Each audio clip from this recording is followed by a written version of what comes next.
let's talk just a little bit about plants' reproduction. So, plant reproduction happens in a very interesting manner called the alternation of generation. So, we already know that in humans, reproduction happens by, and pretty much all animals, by having separate male and female individuals who then use meiosis to create gametes, eggs, and sperm, and then they come back together to start creating a new single individual. So, we have two chromosomes in most of our bodies, and then when we split into the gametes each have one of each, and then we put them back together again. Plants do the same thing, except that instead of just making one egg or sperm in their generation that is split in half, they actually have a whole bunch more going on. So that's what we're going to talk about, the alternation of generations. All right, this is the big circle version of the alternation of generations. You'll notice that it alternates between diploid, which is having two of everything, and haploid, which is having one of everything. So just to make sure that we remember that, for our diploid generation, we'll say everything is 2n. So that's our essentially two of with the chromosomes. And for our haploid generation, it's just n. You don't have to put the one is implied. Okay. We give the diploid generation the name Sporophyte. Sporophyte is this generation. We give this generation the name Gametophyte. So that's the next most important thing. When I talk about the Sporophyte, it's got 2n. The Gametophytes have just n. So let's think about the processes that it takes to get between these, and then we'll give more things names. So for instance, to get from 2n down to just n, we already know that process. I mentioned it a moment ago. It's the same process that animals use to split their two into one.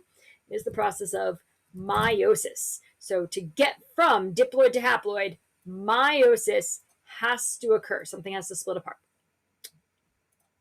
Now to get back together again, it is also a pretty similar process to the one that happens in animals. If you put a sperm and an egg and they connect, you end up with fertilization. So fertilization brings things back from n to 2n. So these are the processes that occur. Knowing that, now let's start to name some more of the specific items involved. We'll start with fertilization because it's the same in both cases. When animals fertilize and when plants fertilize, they come together and they form a single-celled zygote. That is always the starting point of the creature. And then the zygote develops into the embryo or the baby version of the creature, and then it eventually develops into a full sporophyte. Now, of course, these are different in the different types of plants, and they look different in their different sizes. Most of the time, the sporophyte, though, is the main plant that you see. Don't forget, except for mosses, so that's important. Sporophyte lives its life, and then it is able to break up by meiosis. And this is where it gets interesting, because what the sporophyte does is it doesn't produce sperm and egg. It produces spores. So it uses meiosis to make a thing called spores. Now, generally, spores are different. There are two kinds of spores in each case. One spore that makes something male, one spore that makes something female. We typically call this concept heterosporous. It is a little different than the spores that are, for example, involved in fungi. So we think of spores that fall out of fungi and are formed out of yeasts and things like that. Plants, their spores get a little different because they are going to actually produce gametes eventually. All right, so over here we've got our spores. They were produced by meiosis. There's probably two kinds. As we get into some of the larger plants, we actually give those different kinds names. In cases like the mosses, they're just real tiny and there's very little difference between them. But we do have specific names for the male and female bits of things. In fact, we typically call the male side antheridial or antheridial, and we call the female side archegonia or archegonial. And so you'll see these terms. The other terms you might see associated with these are on the female side, Megaspore and on the male side, microspore. And you'll see why in a moment.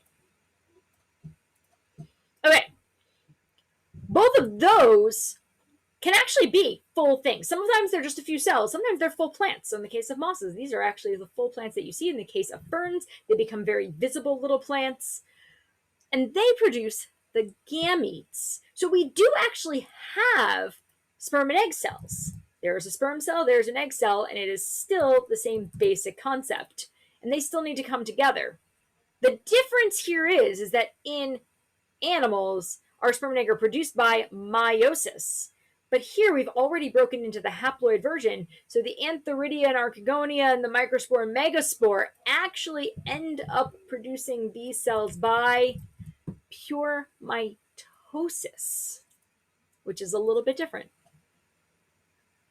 And then they come together, we have fertilization, and we start alternating between sporophyte and gametophyte again. So you can see all the different parts in this essentially one place.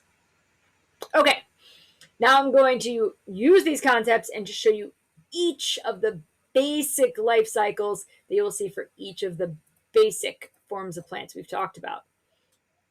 So starting with moss, as I said, moss are typically gametophyte. The part that you see, the leafy bit, is the gametophyte, the 1N or haploid generation.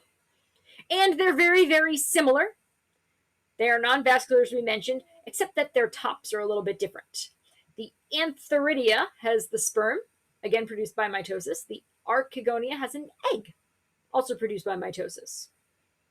The sperm needs to travel to the egg. In this case, typically it does so because little raindrops fall on the top of that and it splashes them onto the eggs because they're right next to each other and they're very small and they live near water.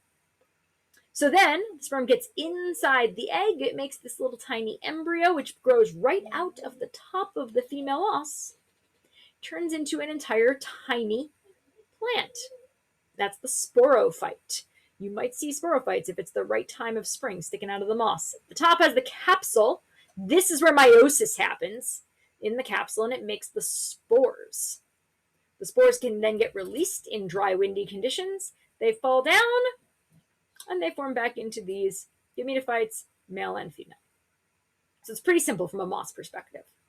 All right, let's take a look at the fern version. So in this case, the plant you see, we'll start with the plant you see, is the sporophyte, not the gametophyte. This is the 2N, which means that this plant is the one that does the process of meiosis.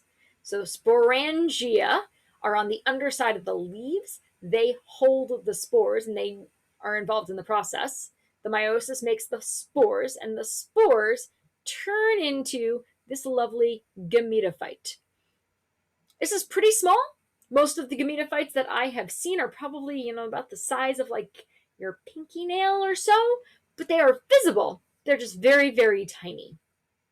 And inside of them is where the sperm and the egg are. So you can see here, there are little sperm, there's a little egg, and they can travel from one to the other to be fertilized. Once they're fertilized, they grow into a zygote, a tiny embryo, and a fern comes growing right out the top. So the gametophyte is an entire sort of mini plant on its own. It's just very, very small in this case. All right, so I promised that we now had some different spores. Previously, the spores grew into the plants and they produced both egg and sperm, but there wasn't a lot of differentiation. As we get into both the gymnosperms and the angiosperms, we have to deal with the fact that we have megaspores and microspores.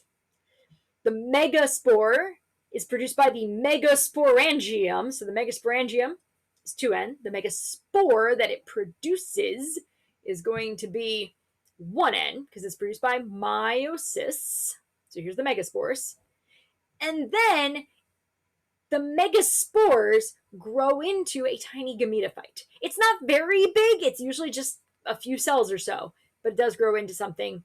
And that tiny gametophyte produces an egg.